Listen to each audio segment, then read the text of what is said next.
Okay. Today we're interviewing Paul Ross. It's Friday the 23rd of October. Right.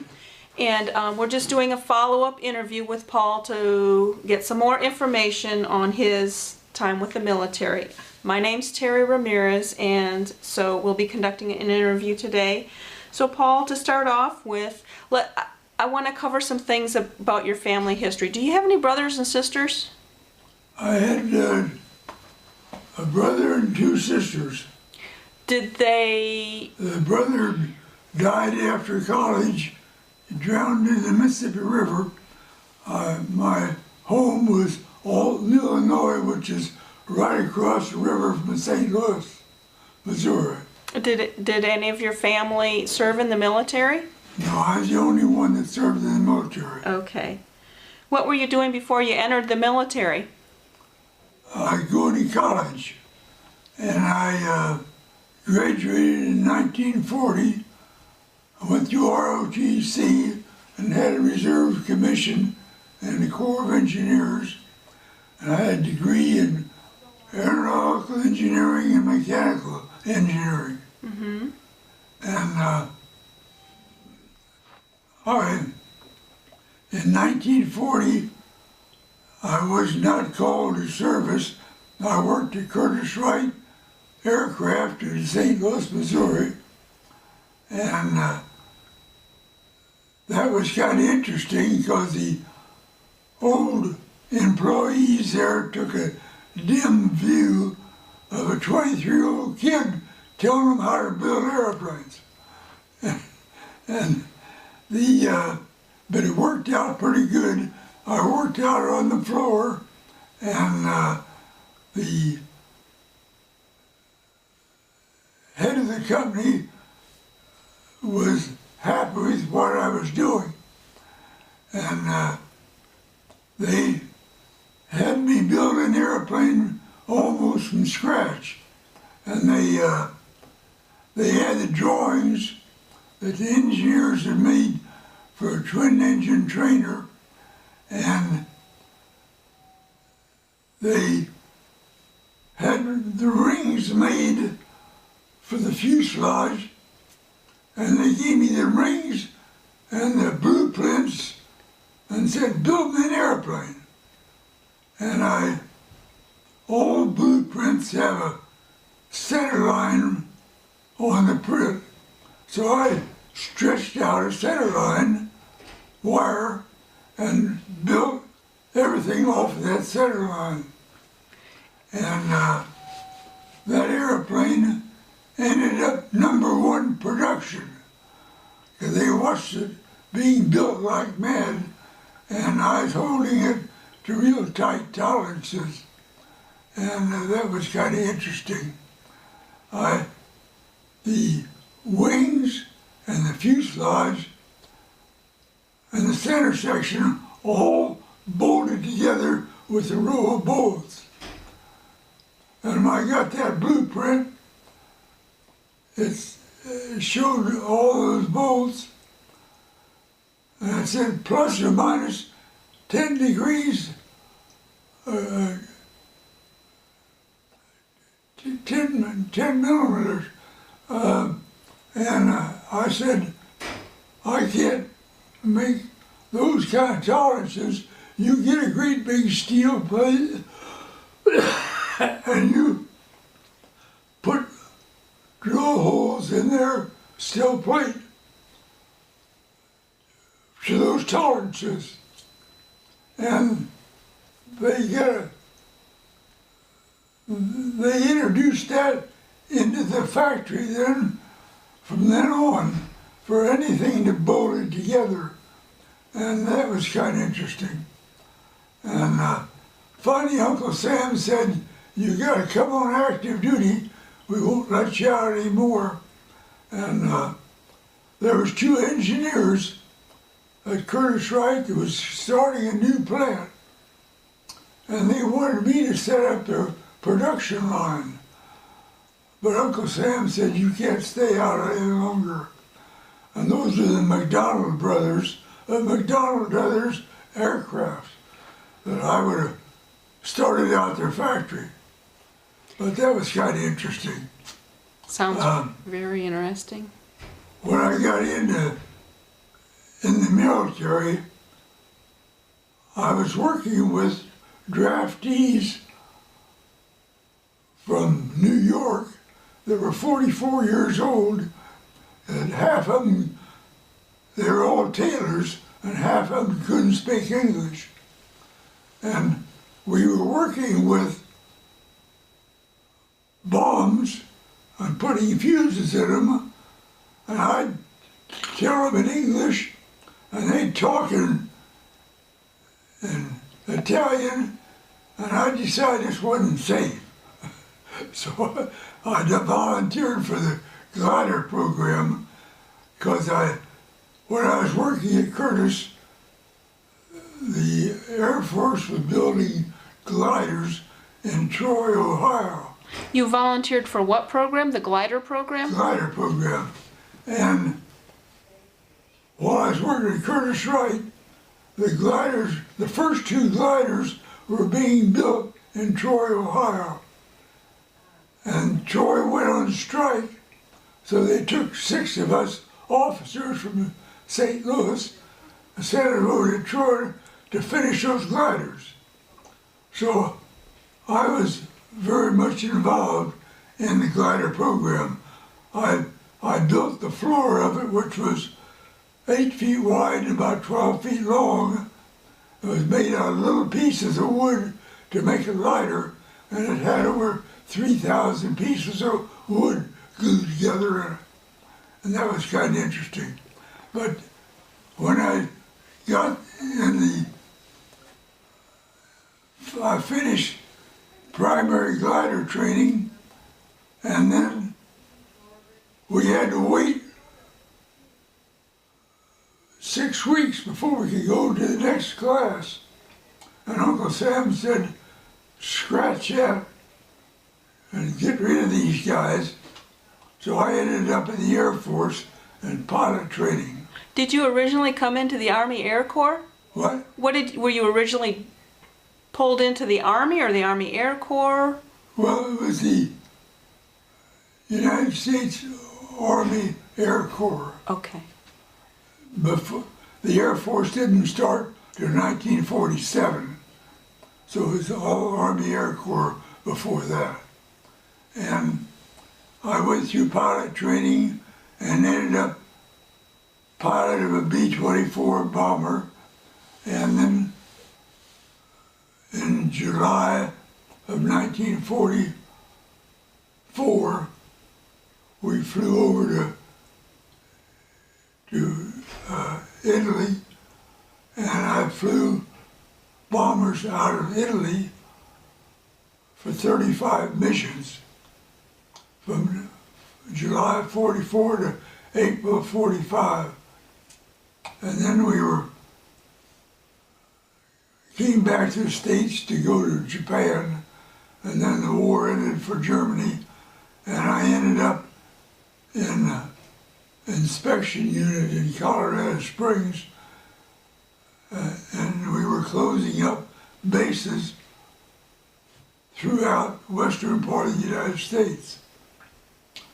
And that was kind of interesting. I did that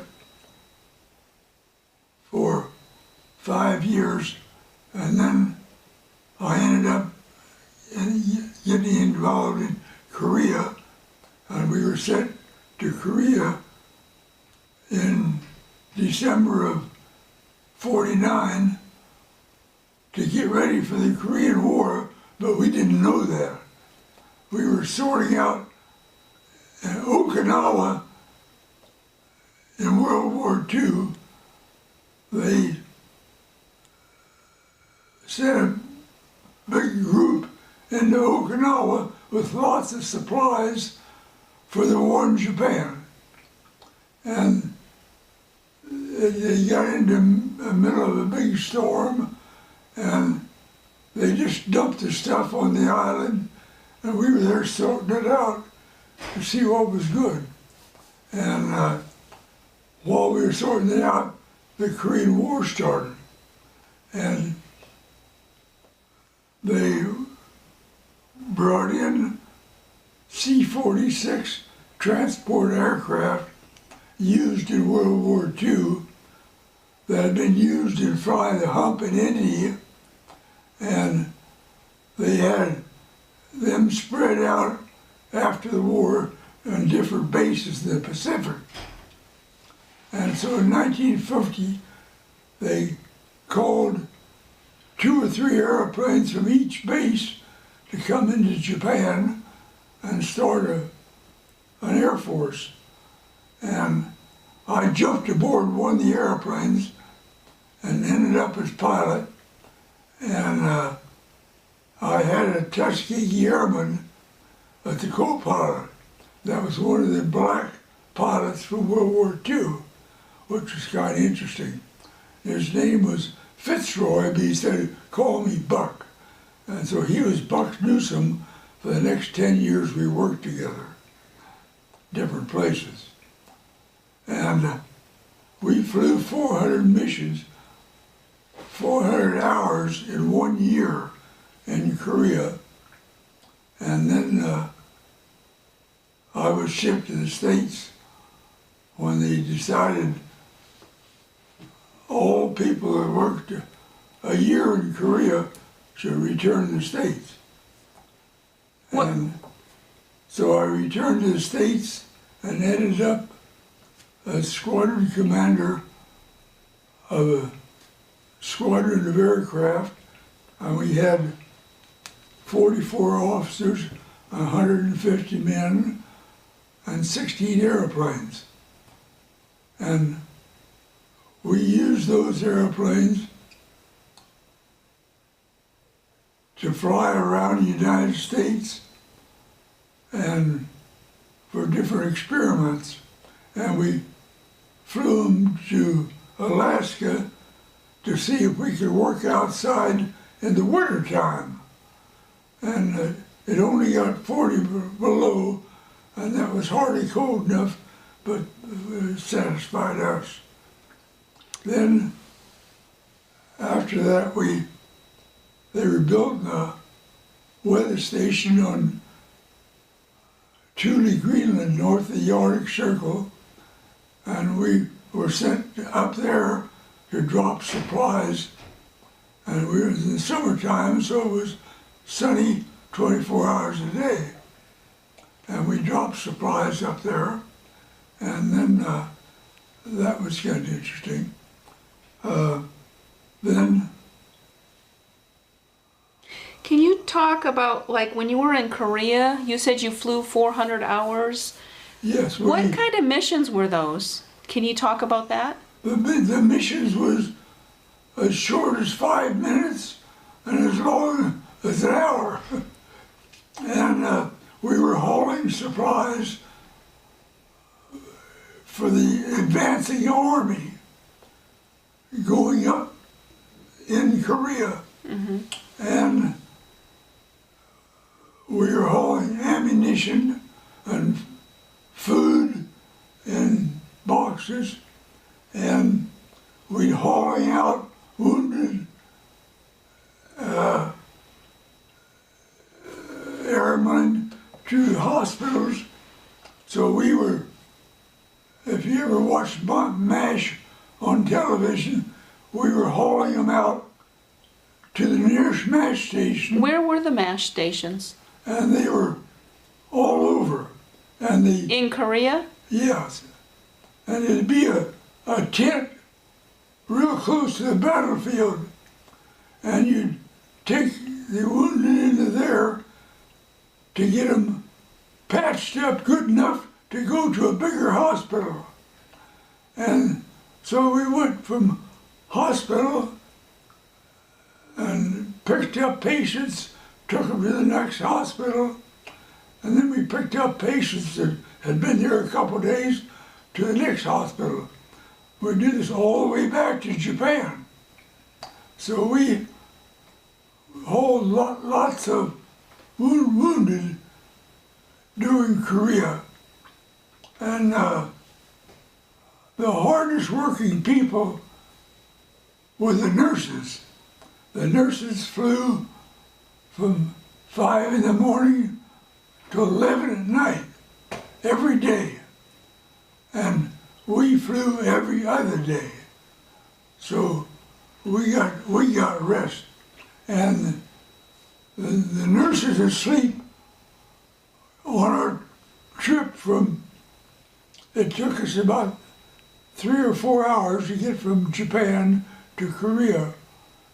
And when we first started out, we were flying that 4 or 5 hours to get to Korea, and the nurses would sleep in the stretchers in the airplane. Because the plane wasn't filled up yet, it was empty, you hadn't picked up Right, it was casualties. empty going out. Then coming back, we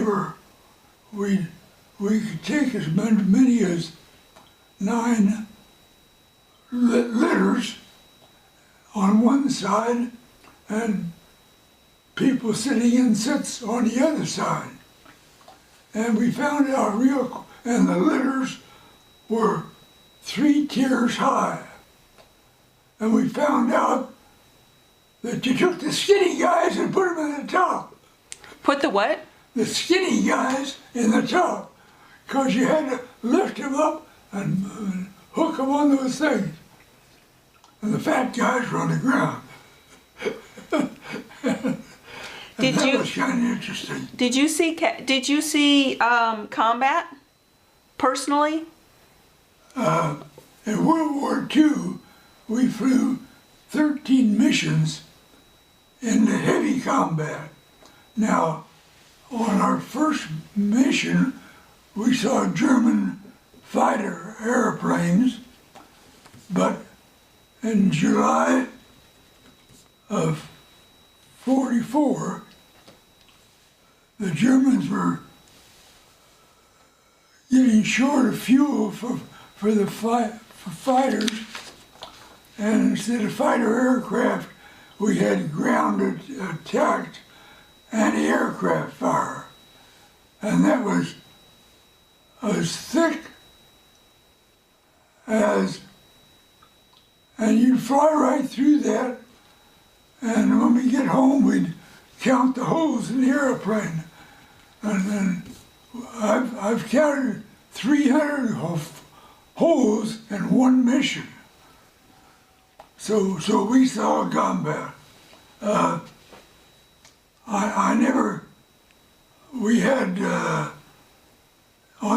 we had a 10-man crew, and I only had one man that got wounded, and he was wounded twice, and he was a navigator, an officer, and he wanted to fly as lead navigator for the group. So he did that one day, and that day their airplane was shot and caught fire, and all the guys jumped out except the navigator, and he was afraid to jump, and he crashed with the airplane. Do you remember what his name was? His name was Cross, Richard Cross.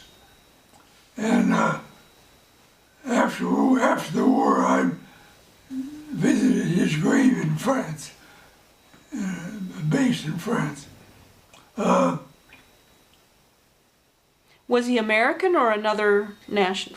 From He another. was American. Okay. That was the World War II crews were all American crew members. And the nearest I got to a Purple Heart is when you got that, if you're bleeding, was that far. And we were traced, after every mission, we traced where the bullet would, where a piece of flak would come into the airplane, and we followed it inside. And this piece came right to my back and through the back of the seat. And that night I thought about my parachute, and we opened up my parachute and the big chunk of flak was in there. So that's how close I got. And before, as we took off for each mission, as we were flying, getting the airplanes together in the formation, we'd say the Lord's Prayer. And we think this might help, because we got through the 13 missions in real good shape. It was close, and several occasions we had heated suits at 23,000 feet, 60 below zero, or 10 or 20 below zero, so it was cold. And you had your heated clothes on, but you had your shoes tied on your back. And when you got on the ground, if you had to jump out. And one of my guys called up one day and said, "They shot the shoes off my back. What do I do now?" He said, "We'll worry about that when you get on the ground." and so we had humorous things happen as time went on. Since I was a graduate nautical engineer, if an airplane had a problem, they'd have me fly that airplane to try to figure out what was wrong with it. And I was 27 years old at that time and had a wife and a baby. And that was kind of interesting.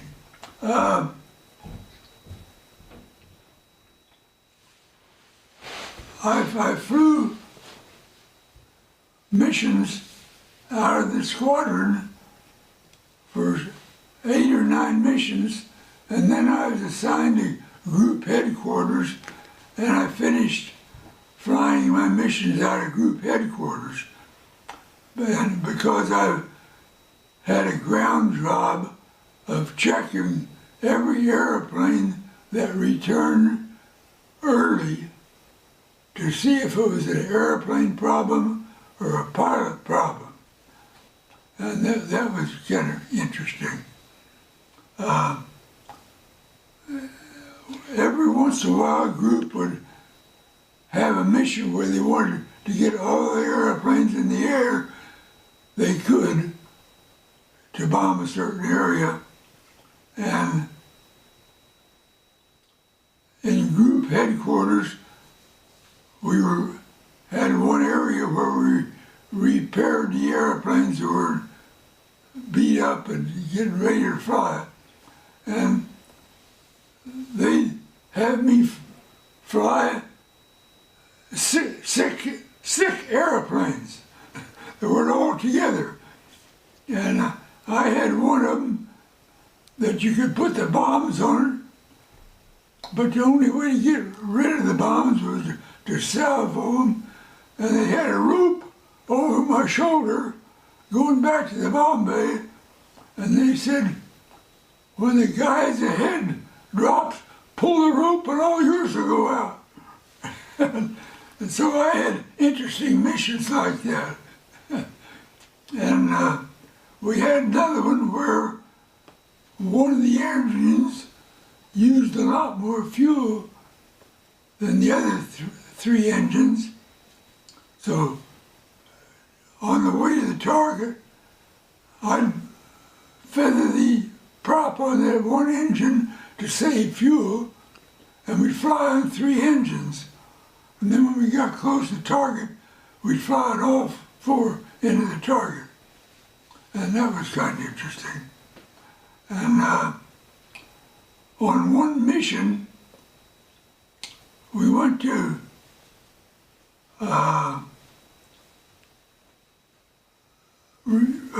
Romania to bomb an oil factory. And that was an 8-hour mission, 4 and 4. And right at the target, one of my engines propeller governor goofed up, and the propeller ran at high speed, and there's nothing you could do. Your feet take the gas off, take the dish off, but the wind would keep it whirling. And that whirled till it melted the front of the engine and the propeller flew off. And when the thing started overflying, I had to drop out of the formation down to 10,000 feet where I didn't need oxygen. And one of the Tuskegee Airmen came down and flew beside me back to Italy. And so it was a lot slower going back, and by the time I got home, I was, quote, missing in action, and the floor of my trailer was gone. And you lived in tents, and some bomb missions had the bombs, little bombs in boxes. And if you got a mission in boxes, you got to keep the boxes, and if the boxes, you built a floor in the tent. And they stole my, 2 different times I was missing in action. Both times they stole my floor, but I got it back again. When's the other time you were missing in action? What? When is the other time you were missing in action? Well, that action was World War II bombing missions. Both of them were World War II bombing missions? Yeah, Okay. and that was the 13 missions, and you saw flak at every mission. You didn't get hit on every mission, but most of the missions you got hit. I flew 17 different airplanes because I brought back 17 back that had to go into maintenance. So the next time I get a different airplane. And they did maintenance in Italy? What? Did they do the maintenance in Italy? Yeah, they did them right there in the base. And that was kind of interesting. Then in Korea, we flew the C-46, and just the co-pilot and I, and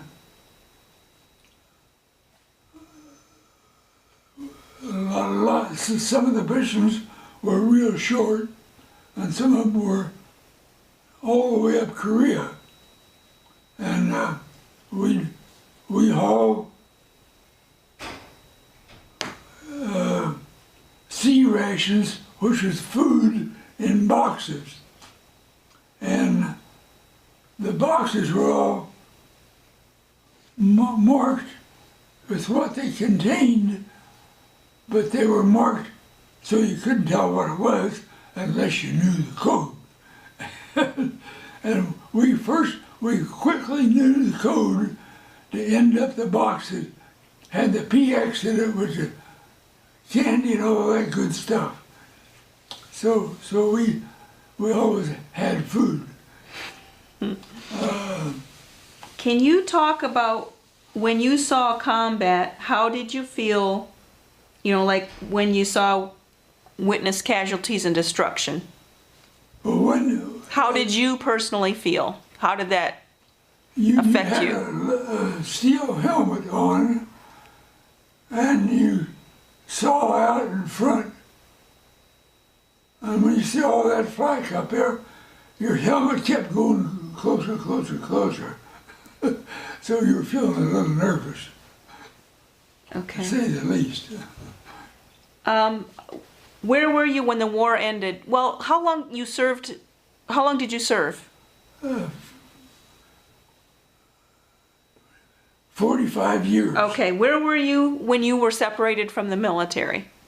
When you got out? After 25 years of flying in active duty, I was on a base near Boston, and we retired after 25 years, and a week later, the wife slipped on the ice and had a brain concussion and didn't survive an operation. And so then I came back to Wright-Patterson Air Force Base as a civilian, but working in the same job I had when I was there as an officer.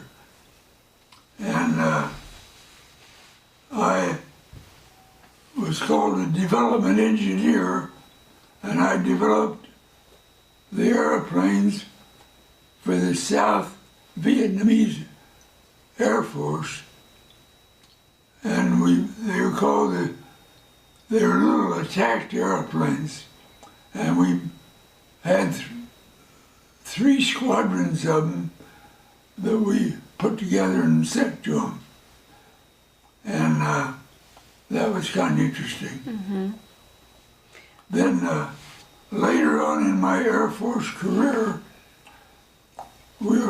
I had a squadron of C-119 cargo aircraft, and on one of the missions we were hauling supplies in Europe from base to base. And we were hauling supplies to Athens, Greece, one Sunday morning, and some of my airplanes from my squadron and some of them from another squadron were together. And when the airplane from the other squadron took off to go home, he pulled up his wheels too quick and slid down the runway. And Athens said, "We've got an airplane due in here at 5 o'clock, and this was at noon." And he said, "If you can't get that airplane up and off the runway, we'll push it off with a bulldozer." So on Sunday, they had some Air Force military maintenance people there to take care of airplanes that came in. And so I got those guys out of bed, and we jacked the airplane up to drop the wheels. And we had to jack it up one time, and it wasn't high enough, so we had to take 2 of the 4 jacks out, drop it down, to get 4 4x4s to jack it up higher. And we finally got it jacked up, and I looked underneath, and it was pretty badly scratched up. Aluminum was all loose underneath. And I said, "Get me a roll of duct tape." So they got me a roll of duct tape, and I taped it up. And I said, "Looks good." And the engineer said, "I ain't gonna release you for flight." I said, "I've got my own release authority. We're on our way. Bye-bye." So you drove that plane. So they flew it back to France from Athens, Greece. And they got to France and took one look at it and said, "The duct tape looks fine. Back to the States." So my duct tape got it back to the States. Wow. And that was kind of interesting. I'm gonna switch gears, and I want to talk about friends that you made while you were in the military, and how have you remained in contact with any of the friends that you made? What? Over the years, the friends that you made while you were serving in the military, did you remain in contact with them after you were out of the military? There's still one. A guy out in Tucson, Arizona, that was, he was an officer, and when II, for a while, we were put out in tents at Seoul, South Korea, and he was our cook. And later on he became a pilot, and so we knew it other then. And later on, we went over took our group to France, and the wives could come over as long as we could find a flush toilet in the house. And that was kind of interesting. So I had two guys in the squadron that could talk French, and we drove all around France looking for a house with flush toilets. And we finally got everybody in this. If you found a house, you can have your family come back over. And we had found some houses as far as 50 miles from the base to get the wife over there. But in the meantime, we were flying mission into France, into England, and back into France. And some of my officers had trailers in the U.S. and they met a gal at a bar that built trailers. So they hired that gal to build them a 30-foot long trailer with 2 bedrooms in it. And then they came to me and said, how do we rent land from a Frenchman to park our trailer? And I said, oh. So I had to go to headquarters in Germany and ask the question. And they said, you can't do that. We'll build trailers on the trailer park on the bases. So I said, okay. So about 2 months later, they said, the trailer parks and bases are ready. Now you can get some trailers. And the next day, out of the woods, come about 50 trailers. And I started the trailer unit in France. And Germany liked it well enough that they had the English and Holland both building trailers for France. So I started that trailer movement. Wow. And all during getting the trailers set up, my engineers said there's enough room beside the trailer to build a concrete slab to park the car. So they built the slab, and the slab was 9 by 12, and they said, we could put a roof over the slab and park a trailer in there. So then they okayed that. Then they said, it's nice to have the sides on it. So they got permission to put sides on it. Eventually, Germany had a kit made that had a floor and sides and a roof and all inside fitted out. So I did all that. So I found out I could get by with a lot. After your time in the service, were you a member of any veterans organizations? The American Legion and the, what's the overseas one? Veterans of Foreign Veterans Wars. of Foreign Wars, yeah. Veterans of that. I belong to both of those.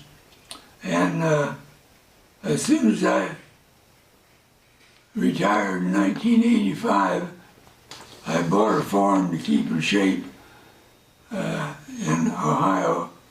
And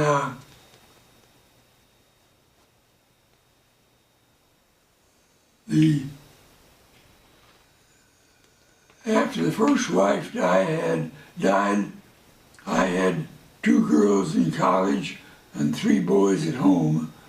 So for 2.5 years, I was a chief housekeeper till I married a second gal. And the second gal had a daughter and a son. And the daughter was 16 years old, and she came to me and said, "I can't get along with Mom, get me out of here." So I sent her to computer school in Cincinnati. And she went to computer school in 1967 for 2 years and got smart enough to have companies have her buy computers and teach them how to use them. So she formed her own company, and she worked with banks and businesses getting into the computer field on how to buy equipment, and how to use it, and all that. And so she's got a roaring business doing that. And then her mother died after 12 years, and then I was only down with 2 kids at home. And then after 2 years, I married a third gal that was a nurse in Kettering and Dayton, and she had to be in Dayton, so I moved off the farm back to Dayton. And she had a living will that said that she didn't want to be mechanically Kept alive. if she was mentally ill. So it got to, after we were married 34 years, it got to a point where they wanted to put her on a dialysis machine. She said, "I don't want any part of that. What else is there?" Said, "The only other thing is a pill, but it's got horrible side effects." So we got together and she decided she'd eat the pill. 7 hours after she ate the pill, she died. Aww. So then, after her funeral, we looked around to these places, and I ended up here. What are some of the life lessons that you learned from your time in the military service? What? A life lesson from the military, your time in the military. What did you? Life lessons that you learned from being in the military. All kinds of them. How to get along without anything, and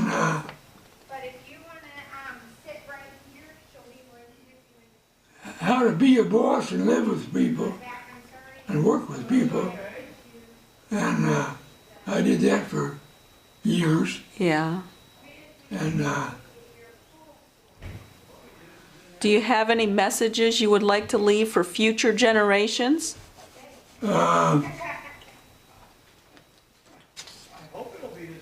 if you stay in the military long enough to retire and draw a pension, you can end up in a place like this.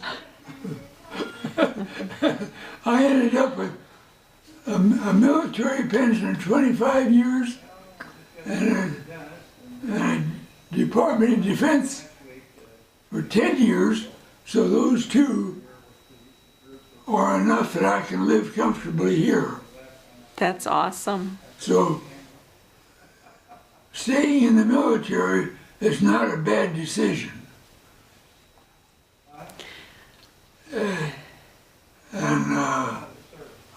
what else to tell them. Okay.